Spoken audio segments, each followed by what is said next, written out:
So we're very, very honored to have with us on the Loops podcast two very, very special individuals, and that is Adam and Karissa King, who have a interesting, successful scenario called Dear Young Married Couple.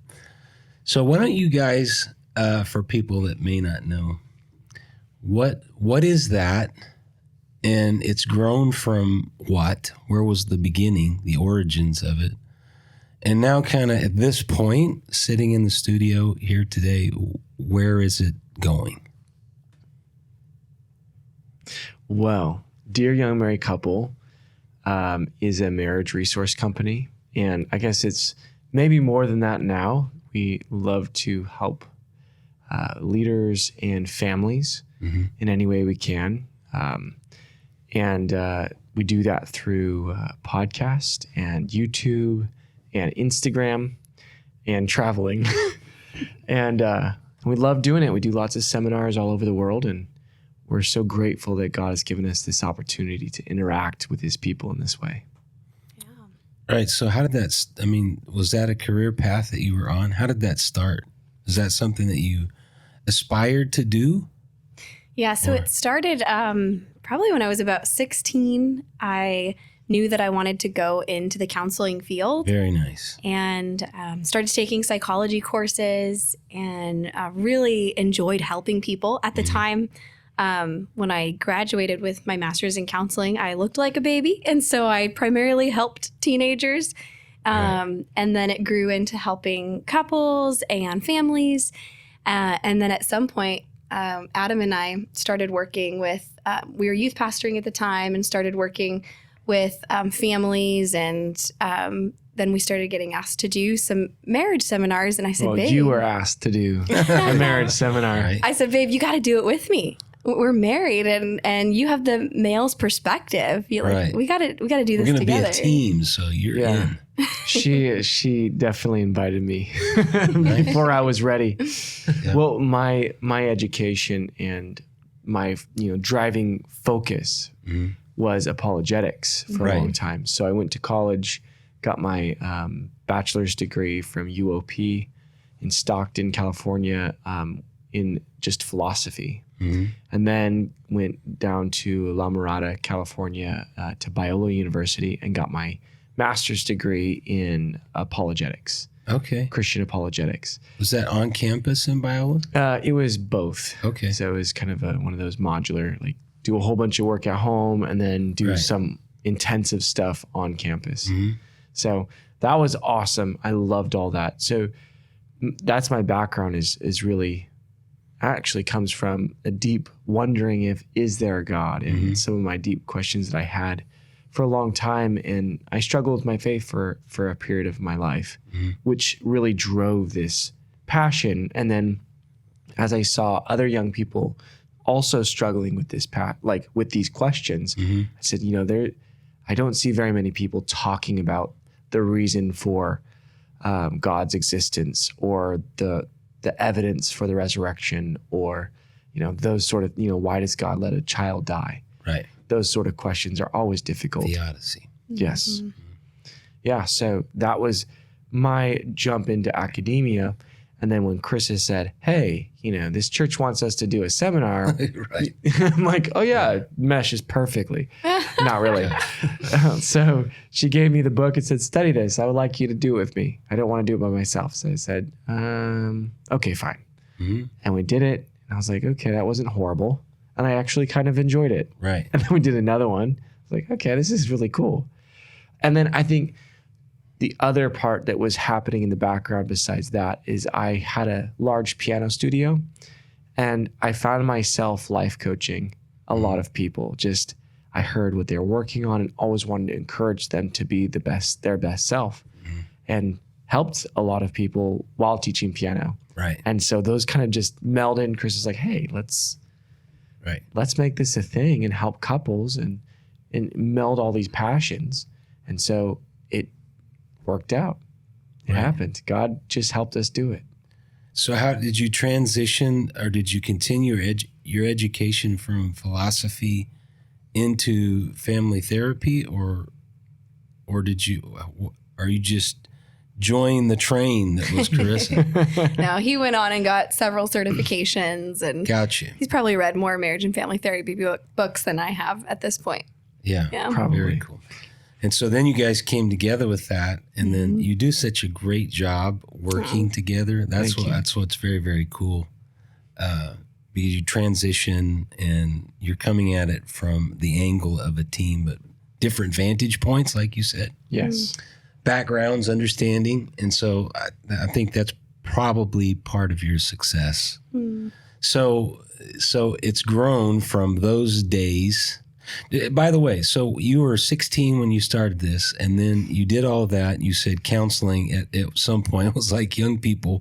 Were there some obstacles like breaking into people saying, I'm going to respect you based on your education and your skill set? Yeah, there were definitely. Or looking at you like, well, I mean, what do you know? Kind of thing. Well, I mean, yeah, there were definitely barriers. For me personally, actually, I worked in my own counseling sessions as a client through those barriers because, I mean, I was 21 when I started counseling clinically. Right. And youth pastoring before that, but we were babies. So yes, there were barriers. And I remember specifically one time I was teaching at the local community college and teaching psychology. And I went into the to the break room, and another staff or faculty was in there, and they said, this is only for faculty and staff. Yeah, right. And your response to that was? I am faculty. I am faculty. So yeah, there were definitely barriers. I had to work through that myself, on qualifications. And if this is my calling, then I'm going to pursue it no matter what the perception is of others. That was always the initial, though. Like as soon as people start to get to know Karissa when she was then working, you realize she knew her stuff. Yeah. Yeah. I think that's a great discussion, though, not just in terms of your own story, but for people in leadership in general. When you're just starting, there's probably going to be some resistance on the part of some people because, what can you say? If you're in youth ministry, you don't have children, you'll get that. Well, you don't have kids, so you really don't know.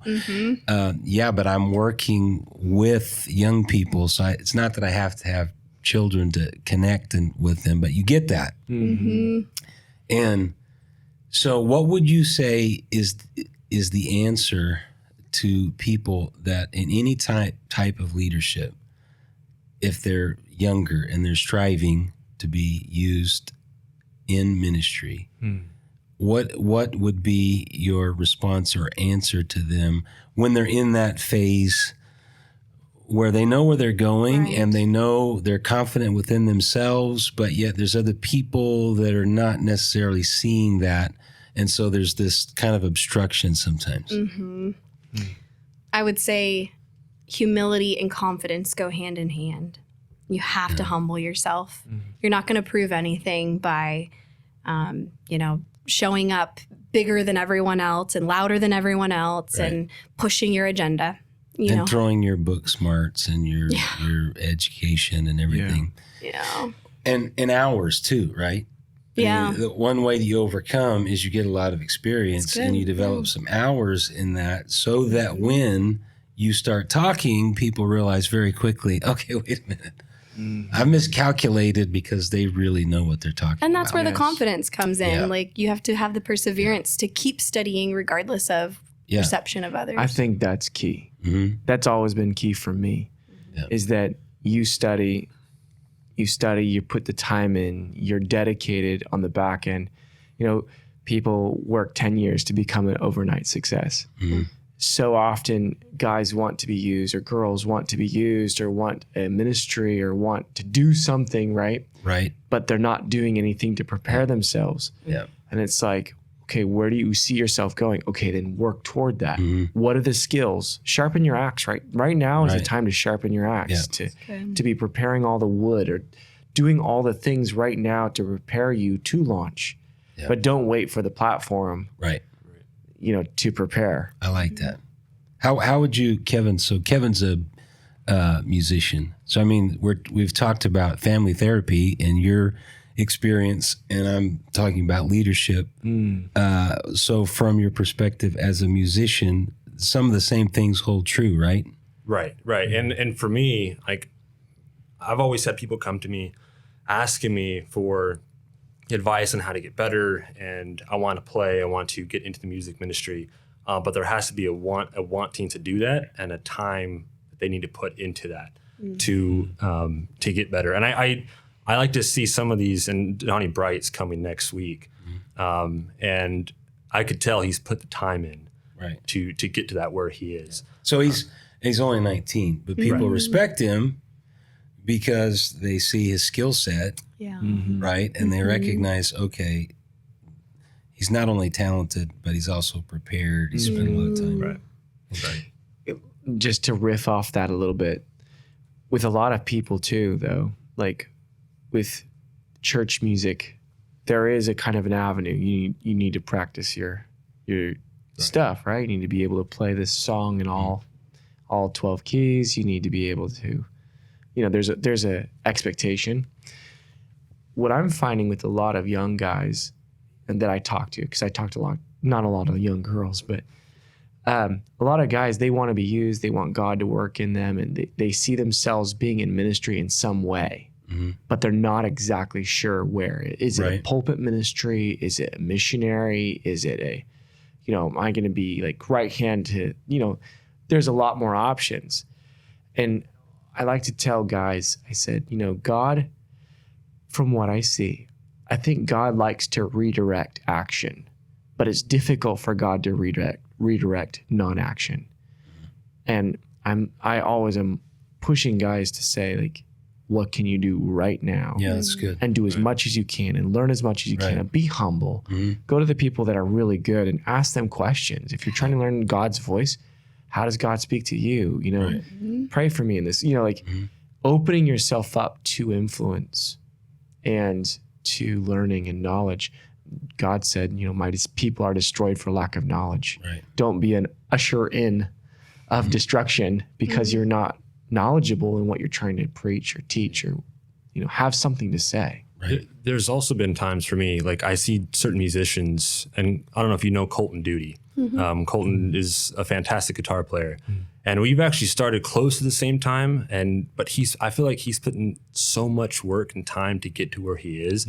And for me, music has always been my first ministry. It's been that thing that really kept me in church throughout my youth. But I don't feel like I put so much time in during those beginning years.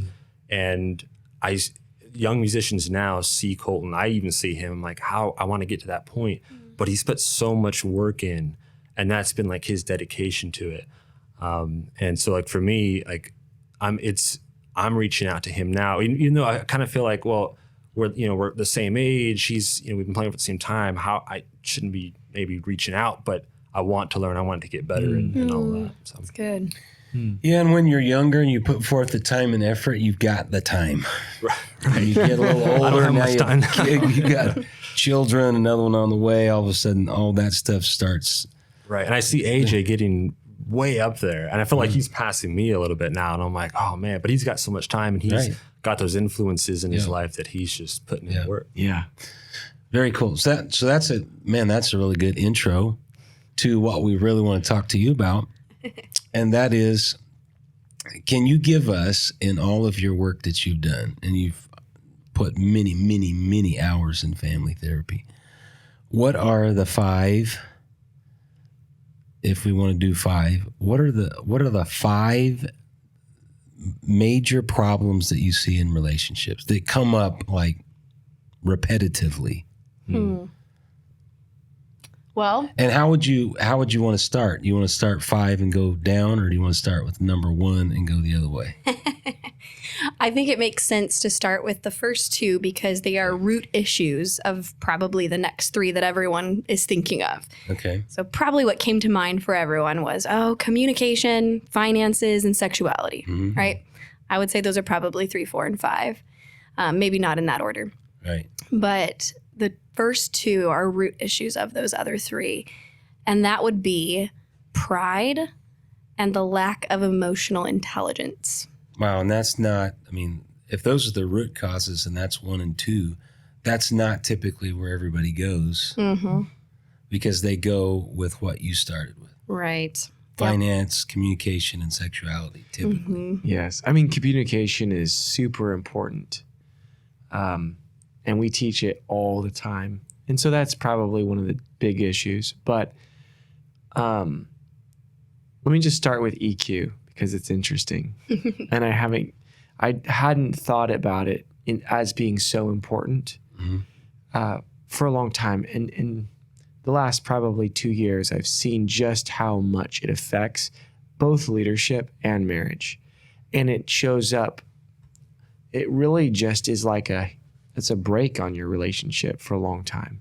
It's like an emergency brake, kind of low level, not letting you go as fast as you could or as far as you could on one tank of gas. But EQ is simply emotional intelligence. And we get emotional intelligence from a lot of times our parents. So we watch how they do things and they disciple us in this is, the feelings, what feelings are. And you may be listening and being like, what in the world? Why would you think this is the major reason? Here's why. Actually, my mentor, or one of my mentors, Andrew Bentley, he's a very, very successful man. I like to listen to him because I always want to learn from people that do things well. And I asked him, what could people or leaders do instantly to really be better at leadership, or not instantly, but do study, work on to get better at leadership. And he said EQ. And I thought, okay, that wasn't very it didn't sound very big or amazing. But we started talking about it. And he said, well, think about it, Adam. He says, if you have a limited vocabulary of emotions, and think of you only have 5 emotions where let's say it's, angry and sad and happy and tired and depressed. He says, we have to compartmentalize. Humans we want to know what we are feeling. We don't just say whatever and go on. We want to know what it is. So if I only have 5 hooks, these 5 words that I have to feel, if I'm between one of these hooks, if I'm between sad and depressed, that's a very limited amount of options for feeling. Right. And so I have to hang my coat on one of those hooks. So you're going to start going down. You're going to start hanging it on the same hook every time. And our human experience is so much more broad than just 5. Mm-hmm. It's so complex. But it's knowledge. When my knowledge of my life is so narrow, it really restricts me accurately diagnosing my feelings. And if I misdiagnose what I'm feeling, how can I help myself out of that hole? Right. So we do things to get out of it. And all that to say too, it's not just, he's confused on how he's feeling, but it also leads to a host of other vices like anxiety and depression, or those are just bad thinking. And the vice would be addictions, right. Like pornography or pills or anything that we do.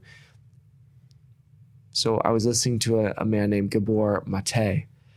He's a psychologist, amazing writer, but he likes to open up a lot of his discussions with asking the question, have you ever found yourself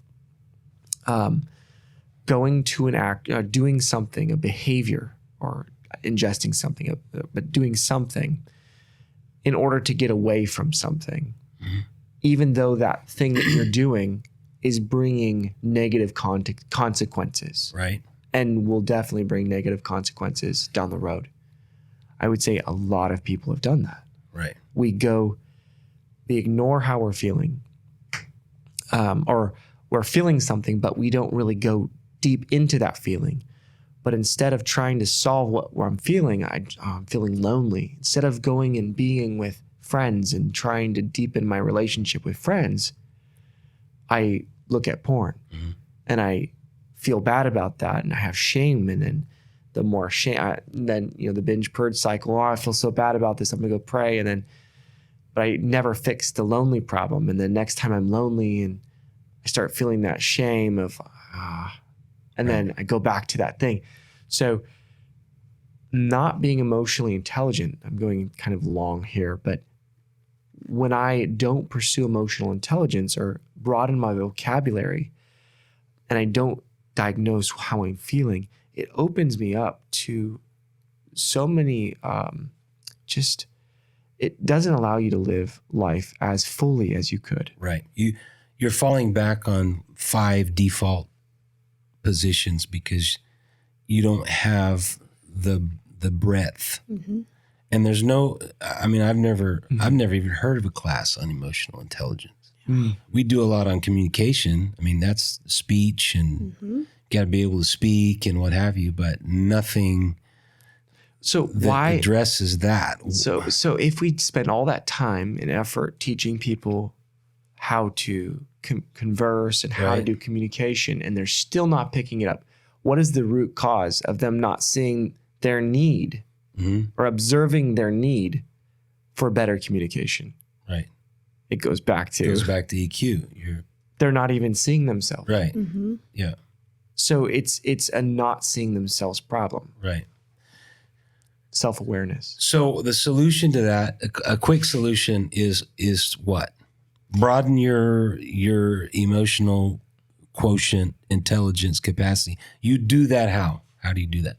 So a lot of people think that they do that in tandem with somebody else, but it actually starts with yourself. Okay. In order to... Self-awareness. Yep. Because EQ is all about recognition and regulation. So recognition of self, recognition of others, regulation of self and regulation of others. Right. But it all flows from self-recognition, self-awareness, like you said. Gotcha. So if I have self-awareness of my emotions, my experiences, I've been able to take some emotional inventory. What exactly has gone on in my life? People don't even acknowledge their own traumas, and therefore it impacts, we talked about the other issues, sexuality in their relationship, finances, communication. It all comes down to, have you taken emotional inventory? Have you dealt with then regulation? Have you dealt with these things? Gotcha. And then you can actually have more awareness of others in the room. Gotcha. Namely your spouse and your children. Right. And then regulation of others. You can interact with others and do better conflict resolution and have a better ability to lead. Sure. So if I'm talking to a husband, and wouldn't you say that women probably have higher EQ than men? Or is that a generalization? Only because of our culture. Yeah. Okay. That is true, but only because of our culture. So that's a kind of an adaptive thing. Correct. So men don't show emotions, don't do this kind of an adaptive behavior. Not because they can't, it's just because that's the way that they've kind of been molded by culture. Yes. So men still have emotions. Yes. Regardless absolutely. if they acknowledge them or not. Right. But we got to suppress it because that's what makes us a man. That's right? it. That kind of thing. And that's what was forced on us by our dads. Of like, it's self-perpetuating. Yes. And then it runs generationally. Yeah. Get up. Don't cry. Get up. Right. You don't. Okay. So if I'm talking to a husband and I want to broach this subject, right? And so I start throwing out, emotion stuff. They're probably going to look at me like, are you serious? But so how can I do that? Can I say, you know what, with everything that you've told me, right? What is your EQ? Can I say that? Because they might say, what are you even talking about? Yes, it's intrigue. Well, that's good. Yeah. What is EQ? EQ is, how do you feel about this? Right? If I say it like that, I'm like, okay, and then see what the response is. Yeah, I like that. If you can come back in that same kind of manner, well, I'm pretty upset. Okay, well, how else would you describe that? Would that be appropriate in trying to lead them into it? Because immediately you probably get this resistance of, okay, hold on a minute here. And how do you like cut through that? And would that kind of be a way to do it? I like your approach. That's really good. You might also offer some resources. So having them take an EQ assessment. You can take an EQ assessment. It's probably about 10, 12 minutes. And it assesses those 4 areas: awareness of self and others, regulation of self and others. And then that can also provide intrigue, kind of like your line of questioning. Yeah. And you can also suggest book resources. See, I think that would be when I would suggest Dear Young Married Couple, the assessment part, right? I'm just thinking like in conversation, you run across this all the time. You're dealing with issues, situations, and this stuff that you're saying is a root problem. Yeah. And people are not aware of it. How can you like insert that into the conversation and get somewhere quickly without a bunch of resistance that you're in control of the conversation, trying to get them to open up? If you just said, well, what's your EQ on this? And they don't know what that is. Right. And so then you explain it to them and then see how they kick that back to you. Sure. And model it for them in that conversation. So as they're showing some confusion or they're, expressing themselves, be empathetic. Show your own EQ skills. I know you're angry, and you also, I could see where you'd be frustrated. There you go. And what else? Mm-hmm. Yeah. So unload it, and then let's see if we can't unpack that and steer you in the direction you need to go that is going to provide a solution. Yes. I like that. It's very nice. The most powerful way of teaching it that we find. Normally, I don't go right for this jugular and be like, you're low EQ. I know probably within the first 3 minutes that where they are. Mm-hmm. But what often we do is just ask a lot of questions. And after a while, you start to get to know their pattern. Mm-hmm. Because what we're doing is watching patterns. How do they interact with each other? Right. And then I'll point out a pattern that they make. Mm-hmm. Do you see that when your wife has a real need and she voices that to you, that you don't go toward her in any like openness? You kind of pull back and shut down, shut your body language shuts down, and you push it away. Mm-hmm.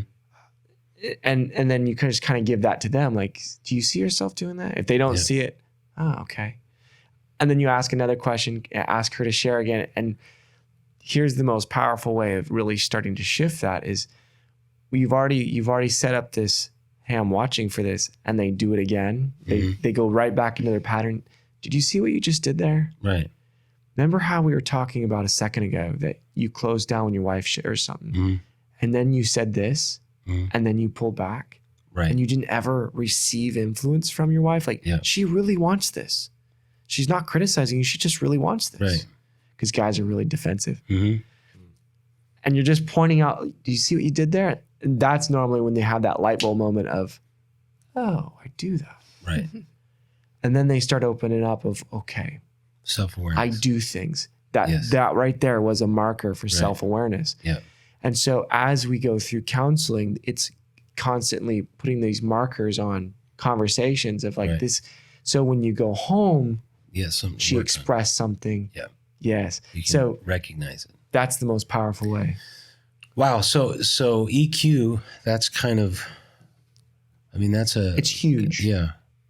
And it's a root problem. Mm-hmm. So you said there's the top 2 are root problems of the others. Mm-hmm. So if EQ is one, then what's the second one? Pride. Pride gets in the way of a lot of other issues that stem from it. Like I'm right, and this is a hill to die on, and so I'm entrenched, and so Yep, the whole I'm right issue. We like to phrase it this way: how well do you receive influence from your spouse? Mm-hmm. How well do you receive influence from others in general? Your pastor, your friends. Sure. But specifically from your spouse. Are you able to recognize that they bring something to the table that you might not be aware of or you might not be as good at? Mm-hmm. And that makes its way into, for instance, finances, saving and spending. And, do they have a better way or a different way that you haven't considered? Yeah. Okay. So how do you, so if pride is a root cause and problem, how do you solve that? That's a spiritual problem. And this is why they're root problems. Mm-hmm. I mean, EQ is more of upbringing, yes, scars. but this is bringing in the spiritual element. That's right. Yes. Yeah, because people forget, and this is something that we have to remind people. It's funny that we have to remind it, but this for a lot of people is like eye-opening. They say that your wife is a good-willed wife. When we teach tools, your wife is a good-willed wife. She's not in this marriage to hurt you. She's on your team. Right. And I do the same thing. He is on your team. Right. You guys have a different way of going about things. Yes. You have a different perspective on life. Can you imagine if you guys were both the same person? You'd probably kill each other. But you're very different. You want to kill each other. but you're very different. And God, I like how Gary Thomas said that the best wedding gift that God ever gave you was a full-length mirror called your spouse. He gave us this beautiful person in front of us to reflect back to us our own reflection. And a lot of times what we see in that mirror, we don't like. And so we reject it. We put up defenses. We don't listen. Right. And it's all out of that insecurity, probably hurt, pain from childhood they've never looked at. Yeah. But a lot of times, though, people just get rooted in like, no, like they can't be wrong. I've actually worked with several men, different marriages, but several men who just their wife had never heard them say, I'm wrong. Like, I'm sorry. They deflect. That's godlike status. It is godlike status. And these guys were not godlike. Right. And it boggles my mind. How can you be a Christian and enter into a marriage where marriage is supposed to sanctify us? It's not supposed to make us happy, even though when we live right and work on it, we can be very happy.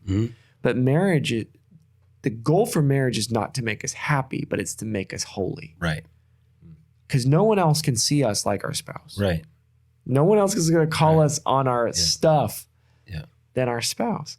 So when I reject that influence, I'm rejecting what God instituted to help me become a better man. Yeah, and if those are the top two things, then pride connects directly into self-awareness. If you're not self-aware, this is part of the reason why pride is a problem. Because you can't acknowledge that, there's some areas where I didn't measure up and I need to strive to do better, but I'm not aware of that. And so then pride sets in, and now instead of resolution in a conflict, it's I'm right and you're wrong. And so trying to get people out of that entrenchment is a challenge, and it's a spiritual thing. It's a spiritual challenge. Yeah. Which makes it difficult when you're working with somebody who doesn't share the same worldview. Right. We work with a lot of Christian couples, but we work with some non-Christian couples. And so why should I not be prideful if I don't have a moral compass that tells me not to be? Yeah, that's going to be difficult. Or why should I work on the marriage at all? Yeah, exactly. And the world says, find somebody who accepts you for who you are and is not trying to change you. Yeah. We say, find somebody who's going to change you and help you become everything that God called you to be. Yeah. Yeah. I like to say to young couples, you're getting married to better the other person. You're not getting married to better your own situation.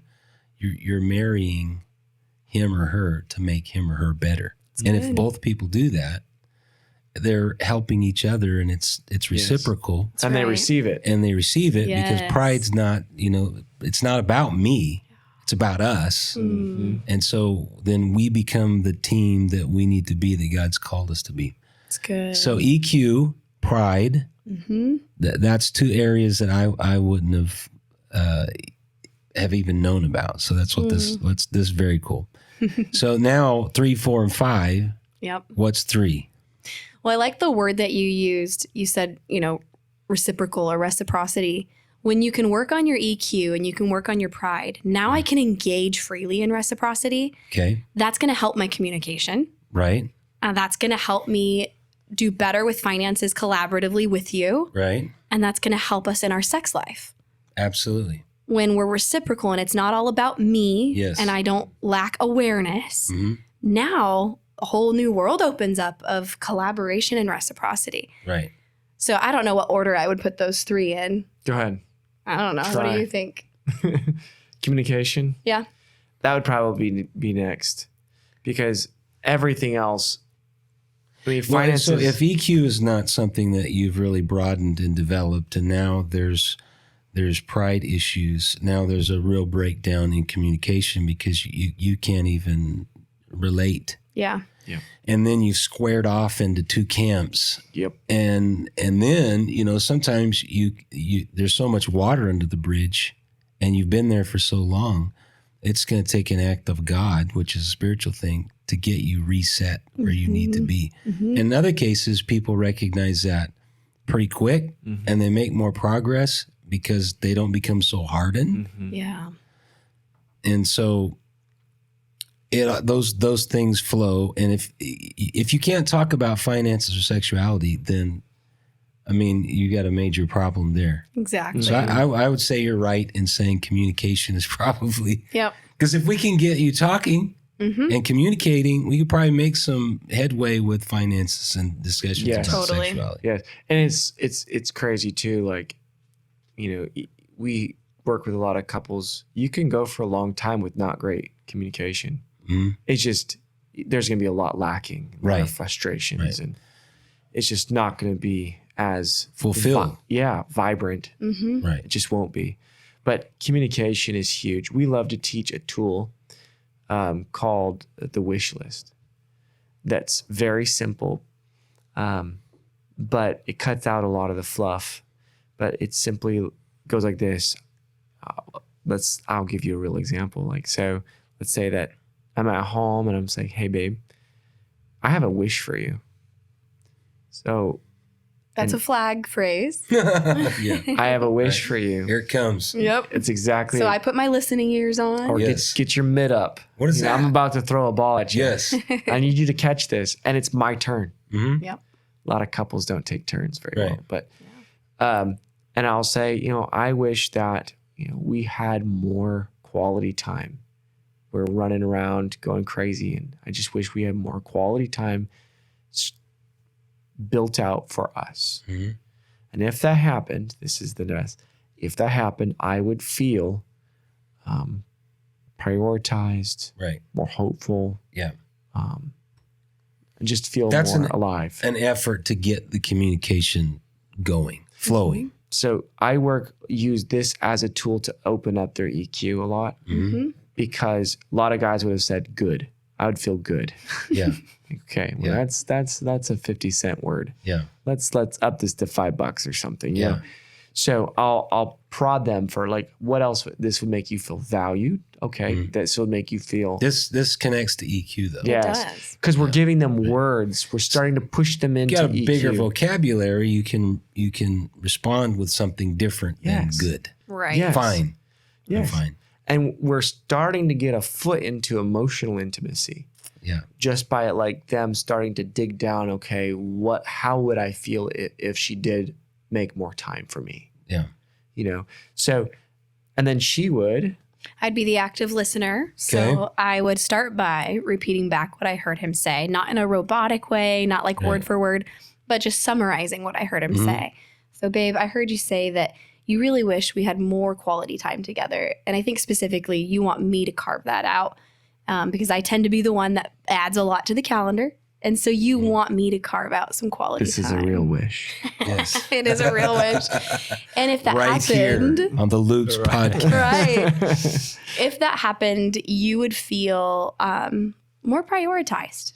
And there's lots of priorities in our lives, and you, rightly so, want to be at the top of the list, right under the Lord. Yes. And so you would feel more prioritized. You'd feel more hopeful about what's next, about ministerial pursuits.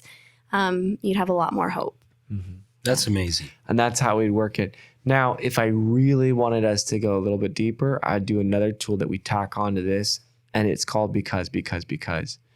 And Karissa, I would still say silent, and Karissa would say, and that makes sense because.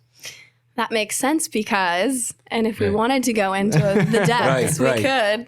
And I would, that's empathy, right? So this is also, it's communication. Mm-hmm. It's building emotional intimacy because I'm listening and we're seeing each other and hearing each other. But it's also working on that emotional intelligence. You're building evidence for what he's requesting. Yes. So when you bounce it exactly. back, now you're actually conversing. And Yep. what we coach people on is we would ask them to look at 4 places when we do that makes sense because we do try to do 3 becauses, but there's 4 areas. Values.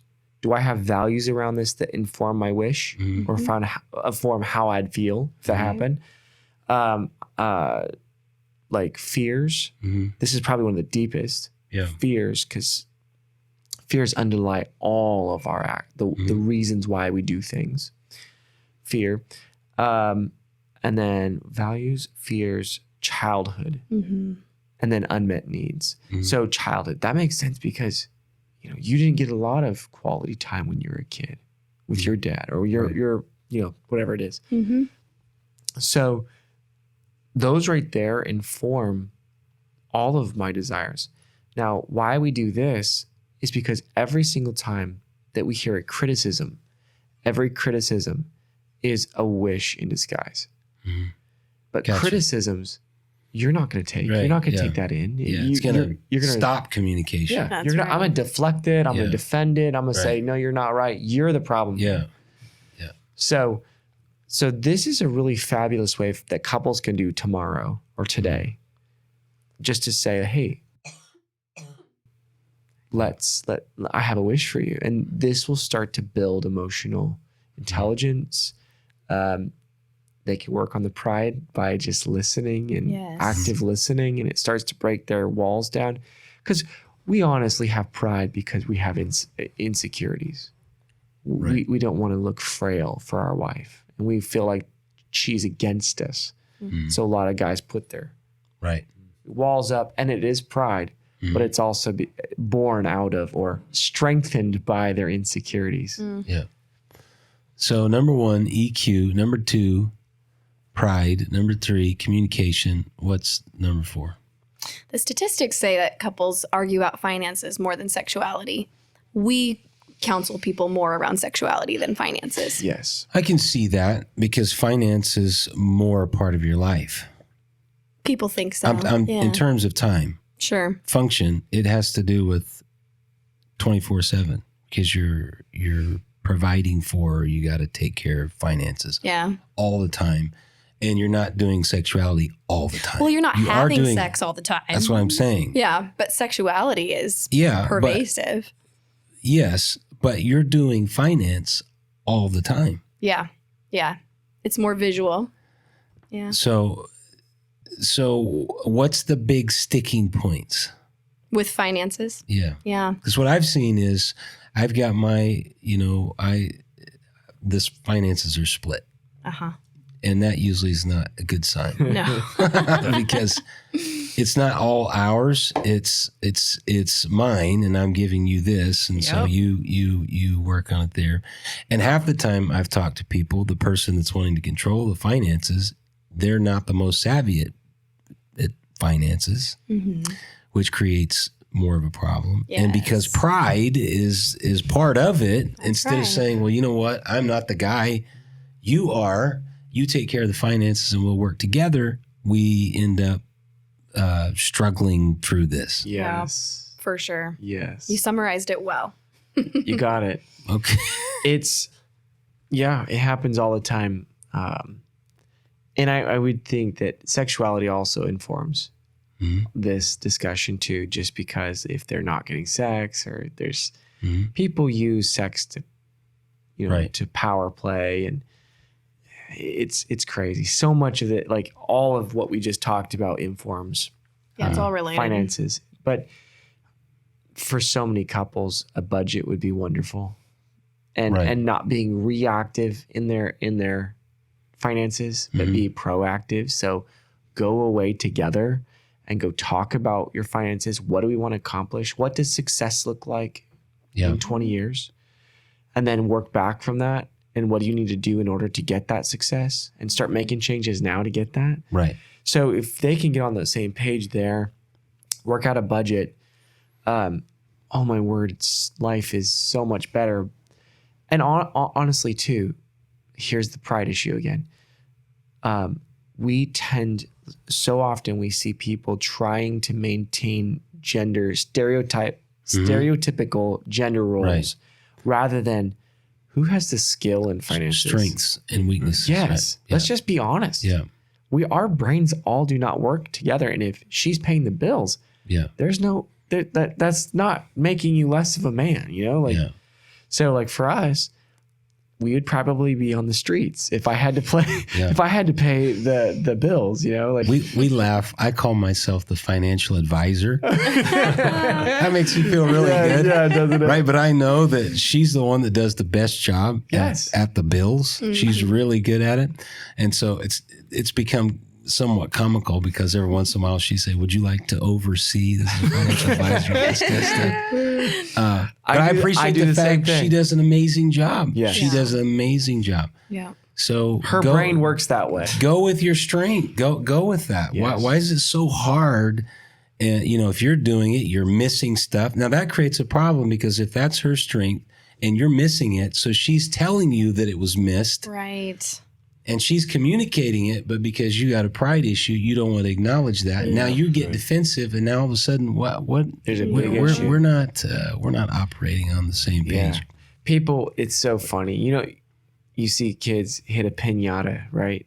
And the piñata blows up, and all the candy falls on the ground, and you see the kids just jump right in the middle and get their body and try to sweep all of the candy underneath them and huddle over it. It's like that's what so many adults do with their monthly paycheck. It's like, they get their paycheck and they're like, oh, this is mine. I can't let it. Because it's a power thing. Mm-hmm. And if they could just release their hands and pay their tithes, open up their hands and just, start to get influence. This is a team effort. Mm-hmm. If your wife works, for a long time, Karissa made way more than I did. Mm-hmm. We flopped back and forth, but it's not about who makes more. Right. Has the more of a say in the relationship. What is that? It's not like a 60-40 split now. Yeah. It's always a team. Right. We're Correct. one. Correct. So if we can look at it like that, we can work together and figure out where our money needs to go to produce what the success we want in the future. I'm going to throw a story to you and you can respond to it. So I like motorcycles. I bought a motorcycle. I was looking at some new wheels. I wanted some new wheels. So I was looking at it and they were very expensive. So I'm like, I'm just going to kind of delay. But the guy that was working with me, the motorcycle shop operator, he calls me one day and he says, "Hey, Kevin," he said, "do you want those wheels?" I said, "Well, yeah." He said, "I've got some for you at a discounted price." Ooh, I said, "Really?" "I'll be right." He told me the price. I'm like, "I'll be right there." So I take off there. I get there. I walk into a shop. There is this immaculate motorcycle. I mean, it's brand new and it had those wheels on it. So I said, "Well, what's the deal?" You could take the wheels off? He said, "Well, here's the deal. This guy has bought this brand new motorcycle and he wants to change it. He wants to put new wheels. He's doing all this stuff to it. And so he wants to take the wheels off. He's willing to sell it at a discounted rate so he can buy new wheels. And then he wants to do new bags but it's brand new. It's brand new. And now he's redoing the whole thing." And so I said, "Yeah, that's awesome." And he said, "But here's the funny part." He said, "The funny part is you're getting a discounted rate for these wheels. And this guy bought this brand new bike." But he said, "What's funny about it is his wife doesn't know about it." I said, "What do you mean?" He said, "He stores it in a storage unit." Nuh-uh. And he has bought and now he's going through the whole thing and she has no clue that he's doing any of this. And he keeps the bike hidden from her. Man. There's issues there. For sure. You think? Oh. Wow. Yeah, what's going to happen when she finds out that... And truly, secrets are the buffer to intimacy. So if there's a secret, even if she has no idea that the secret's there, he knows. That's going to put a wall up. I imagine, and I imagine when she finds out about it, It's the not wall's gonna be probably good. going to blow up. Yes. Yeah. You know, on that end, I think what we all want is autonomy, some autonomy with what we do. We don't want to be dictated to for every move that we make. Micromanaged. That is a terrible feeling. I think a lot of guys feel that if they let go of the finances, that's what will happen. And nope, you can't do that. Nope. Or it's the reverse, because sometimes it's the husband that's directing the traffic to the wife like that. Yep. Right. Yep. There's your allowance as if she's a child. Absolutely. Yeah. We've seen it both ways. And how we solve this at the very early in our marriage is that we just talked, hey, I want some money to spend. I don't want to have to talk to you every time I want to spend some money. And we came up with an amount of money, $30 actually it was. $30 that we could spend without talking to each other. Now this is when we were making like nothing. Right. Yes. But that was I could do whatever I wanted with $30. But anything over that, we had a conversation. Hey babe. Yeah. Hey, Where does it fit in the budget? Where does it fit? I would really like to buy this golf club. Think it's really important that I have this golf club. Right. Absolutely. I don't think you were buying golf clubs back then. Right. So well, and this, goes back to the way people value money. It's your upbringing. Everyone has a money classroom. Rachel Cruz talks about this. And, you can value money as security. You can value money as power. You can value money as status, as entertainment. And so people will put different values based on their upbringing around those things. Sure. Yeah. we actually have a whole date night. We call it date night, monthly life date night, that we have a class of, I don't know. We have a lot of people involved with it. We all meet every single month, one time a month, and talk about subjects like these. We have a whole date night on Money in your marriage. money in your marriage, but we have an assessment of like how you see money. Yeah. Right. And it was really interesting to see all the different ways like money is power for me or money is security. So whenever we're low on money, I start to feel really anxious. And so that's something that people have to be aware. Like you make money mean something. Yeah. What is that? Very good. Okay. So the last one, number 5. Sex.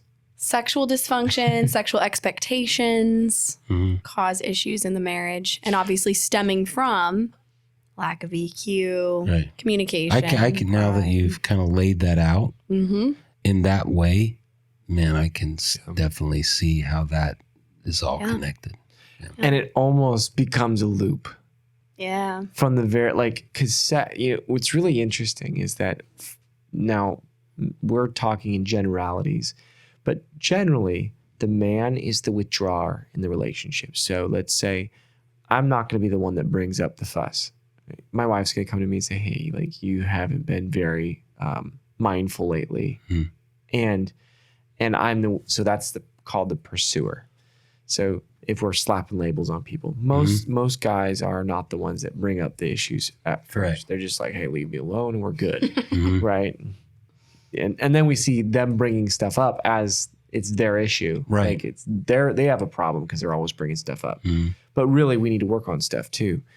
So she's the pursuer. I'm the withdrawer. I get defensive. She gets critical. And that's kind of how that cycle works. Gotcha. But with sex, it flips. The guy becomes the pursuer. The woman becomes the withdrawer. Almost always. About 80% of the time. 80, 20. So we got this dynamic shift. So when you get a low EQ guy or a guy that's not very good on communication and doesn't know how to talk, like, how do you like to be pursued? How do you like sex? How do you like to be initiated? How do I initiate better? We can't talk about all these things. And it's never been handed to us by our parents because we never talked about it there. So I get into this marriage and we can't talk about sex because it's crazy and weird. And So it's like trying to land a Boeing 747 without any training. Right. It's just like, all right, here we go. Hold on. Right. Hopefully this time she'll say Batten yes. down the hatches. Hopefully it wasn't too rough landing there. But it becomes very difficult and rot with landmines everywhere. Right.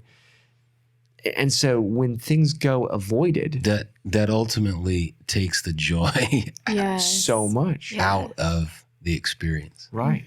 Right. And without EQ, they're not talking about deep stuff. So there's no emotional intimacy. Right. Yeah. So, yeah. What, in apostolic circles, tell me your experience. You guys have done an incredible job maintaining apostolic identity and providing resource, and you're a blessing to the apostolic world, because some of these things is like, there's a universe out there, but nobody's brave enough to go out there to explore it. And so nobody talks about it, right? And you've done a great job of really penetrating into that universe in a godly way, but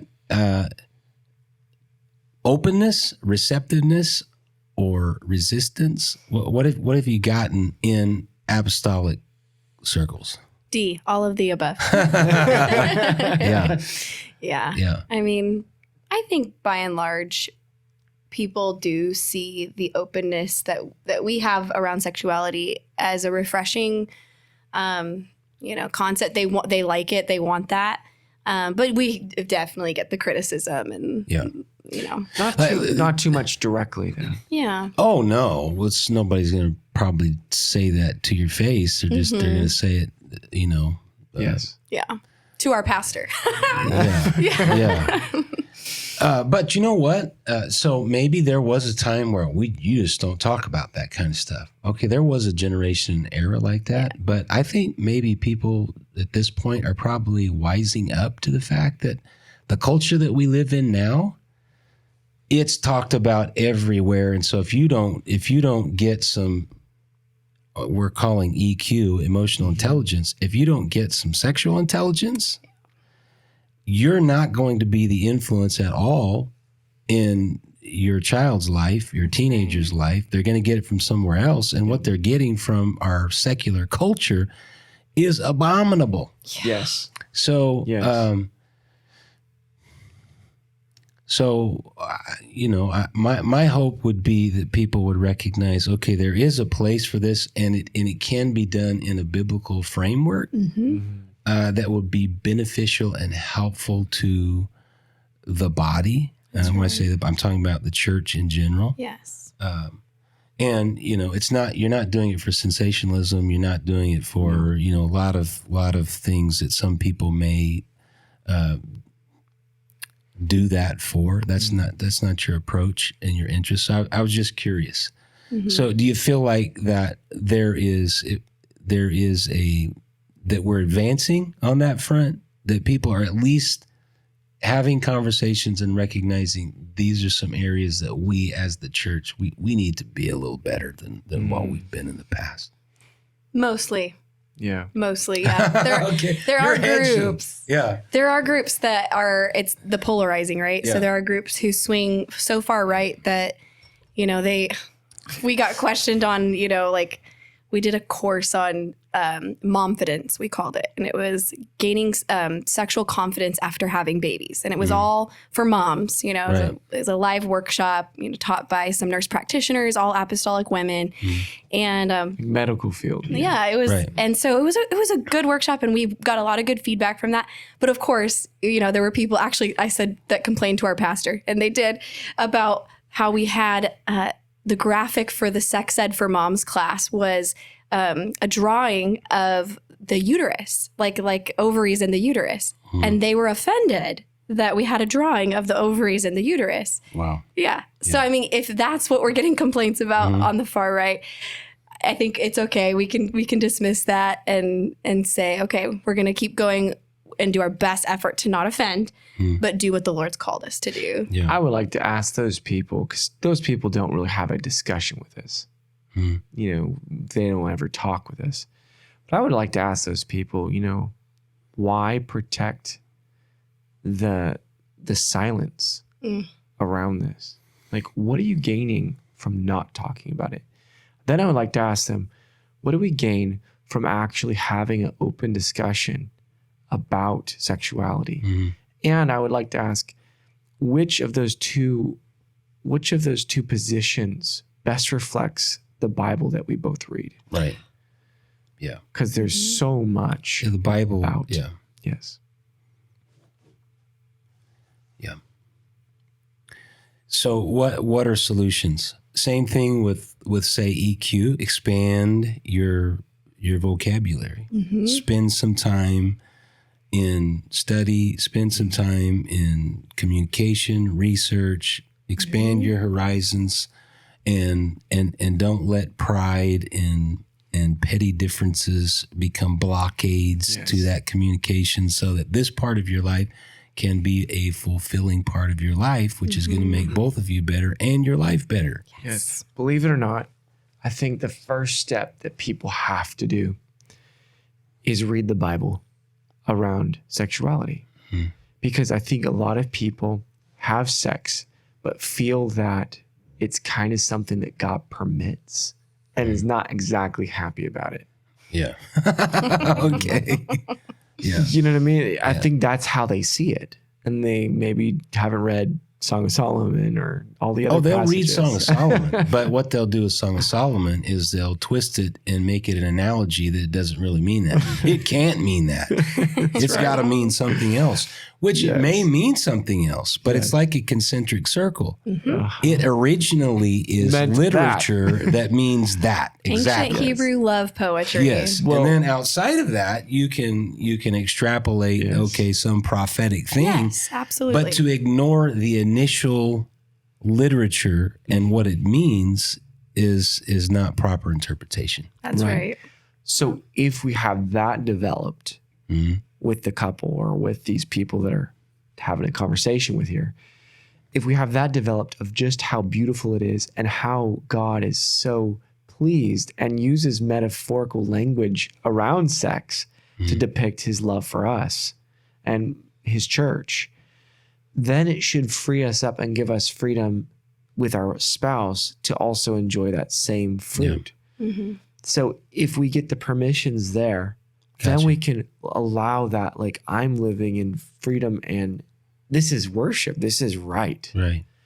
And then that can open that freedom of conversation around, making it more fun, let's say, or spending more focused time and not avoiding it and seeing it as a sin. Yeah.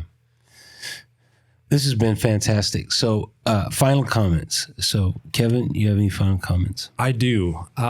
These are great points. I'm just trying to soak everything in. I don't know if I'm still considered a young married, being married 9 years this year. But do you see these issues more on couples that get married at a younger age or married maybe in their 30s, kind of building up? Because a lot of these things are kind of resonating with me. I'm like trying to put these to things that me and my wife have gone through throughout the years. Do you see it happening more to people that are married at a younger age, or these issues kind of popping up, or at a later age? I would say it's the same categories, regardless of when they got married, but it manifests differently. So, for instance, with finances, a couple who gets married in their 30s will have a bit of independence and way of doing finances. Right. But if they lack EQ and they lack communication skills and they have a lot of pride, it's the same stuff. Yeah. Right. And same with sexuality. They're going to probably have a lot more understanding of sexuality and maybe even sexual experiences depending on their upbringing and their, their lifestyle. But again, it goes back to those root issues. If it hasn't been processed and taken care of, we're going to see the same issues in an older marriage. Right. And I feel like we kind of built those, or went kind of through those things as we were married at 20 and 21. And my wife actually got into the banking industry when we first got married. So the financial stuff, I was going to jump in, but the conversation was just going so great. I was just jump in. Yeah. But so she's kind of, and we've kind of, so we have that one account and she kind of runs it. She's always been in the bank. She has such great, experience in it. And so that side, and then actually, I was going to bring a point up about you said tithe, and I feel like me and my wife have always been on the same page on that. That has been, we've been such, finance has not been such a struggle for us, thankfully. I mean, we've gone through some struggles. Believe me that. Sure. But I feel like it's been easier when we've gotten on the same page. I'm like, we're going to give God his portion, and everything is just kind of worked out. Amen. That's awesome. Mm-hmm. That's good. I love that. Yeah, I was just curious if it more. I mean, obviously, at a younger age, you're learning all of that. Through your 20s, you're still kind of figuring out who you are, and especially even, again, couples that are haven't courted for very long. Yep. And don't really know each other. Now you're trying to learn each other along with all the learning other about yourself. expectations. Right. Yeah, that's true. Very cool. Last comments, Sister Karissa. Last comments. Well, in terms of advice or something I would love to impart to those listening, when you think about what marriage is supposed to be like, truly it is supposed to depict the relationship between God and his bride, the bridegroom and his bride. And if we can work in that reciprocity, right, where we are, in Ephesians 5, Paul's talking to the church at Ephesus, and he says, husbands, love your wives as Christ loved the church and gave himself for her. Wives, see that you respect your husbands. And if we can do that, and there's lots of, commentary around that, but if we can truly engage in that reciprocity and take that biblical model of marriage, then we can avoid a lot of these top 5 things we've been talking about. Sure. Yeah. I like that you brought it back to the scripture. That's pretty cool. Brother Adam. She stole it. I think That's that good. I think that if men could remember that Paul said to love your wives as Christ loved the church and gave himself for her. If instead of waiting for your wife to apologize in the conversation before you do, just remember that God loved the church before we loved him back. And that's what spiritual leadership actually looks like. It's sacrificial. And I would just encourage the men to be men and to take responsibility for repairing quickly. And I would just say, don't let your argument last for more than a day. Yeah. Don't just repair it. You might not agree, but you can repair without agreeing. That's okay. Right. We could just agree to disagree on some things, and some things it will happen like that. But you can be sorry for the things that you did in the argument or before that started the argument, and you can agree to do things better. And if we can always do that, like you're making these minute adjustments. They say that a plane, if it takes off from the West Coast and it's 1 degree off, will land 100 miles distance from their destination target. If they didn't make lots of little corrections in the air. And so using your beautiful wife as a sounding board for your sanctification journey and taking influence and being sorry and really listening to God through all of this, being spiritual, you're going to have an amazing marriage and have an impact on people around you and your kids. And one last thing, I love this. Jesus said that they will know that you are my disciples for the love that you show one to another. I think that's a beautiful passage. Love has to lead everything we do. And if you can remember that it also applies to your marriage. So if we can look at your marriage and see that you're a Christian, you're being Christ-like. Right. Very good. Thank you so much for taking some time out, spending some time with us. We appreciate all that you guys do. You're a huge, huge blessing to us and to the apostolic body as a whole. And we're very, very excited on your future. So thank you very much. Thank you for having us on. All right. It's an honor. All righty.